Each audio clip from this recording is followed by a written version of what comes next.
ఈ అబ్బాయి అంత బలవంతుడు, ఒకే ఒక్క పంచితో ఏనుగురు కూడా పడగొట్టగలడు. కాని అతని తాత మాత్రం ఆ శక్తిని దాచుకోవాలని చెప్పాడు. అతని చేతికి ఒక రబ్బర్ బ్యాండ్ కట్టి, నీ కోపం వచ్చినప్పుడు దీన్ని లాగు అని చెప్పాడు. కాని ఒకరోజు ఆ అబ్బాయి తన కోపాన్ని అదుపు చేసుకోలేకపోయాడు.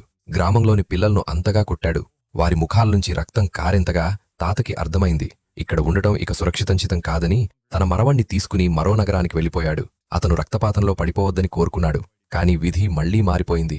ఒకరోజు తాత ఇంటి బయట రక్తంతో కప్పబడి పడి ఉండగా కనిపించాడు. ఆ దృశ్యం చూసి అబ్బాయి హృదయం ఛిద్రమైంది. ఆ క్షణంలో తాత చెప్పిన చివరి మాటలు అతనికి గుర్తొచ్చాయి. సాధారణ మనిషిలా జీవించు. 20 సంవత్సరాల పాటు అతను తన శక్తులను దాచుకున్నాడు. ప్రజలు అతన్ని దూషించారు, అవమానించారు. కాని అతను నిశ్శబ్దంగా భరించాడు. ఒకరోజు అతను తన పాఠశాలలోని ఒక సీనియర్ను కలిశాడు. ఆ సీనియర్కు ఇలాంటి శక్తి ఉంది. ఆసక్తితో అబ్బాయి తన శక్తిలో చిన్న భాగాన్ని చూపించాడు. కాని తెల్లజుట్టు సీనియర్ నవ్వి అకస్మాత్తుగా అతనిపై దాడి చేశాడు. అబ్బాయి ఎగిరి దూరంగా పడి నేలపై పడిపోయాడు. అందరూ అతను లేవడననుకున్నారు.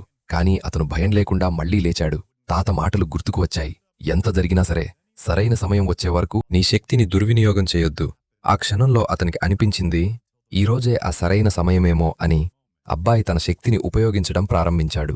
అప్పుడే అతని స్నేహితుడు వచ్చి 2 చెంపలు కొట్టి, గురువు అనుమతి లేకుండా నిశ్శబ్ద టవర్ సీనియర్తో ఎలా పోరాడతావు అని అన్నాడు. కాని అబ్బాయి వినలేదు. అతను కోపంతో నిండిపోయాడు. అతని చేతికి కట్టిన రబ్బర్ బ్యాండ్ తెగిపోయింది.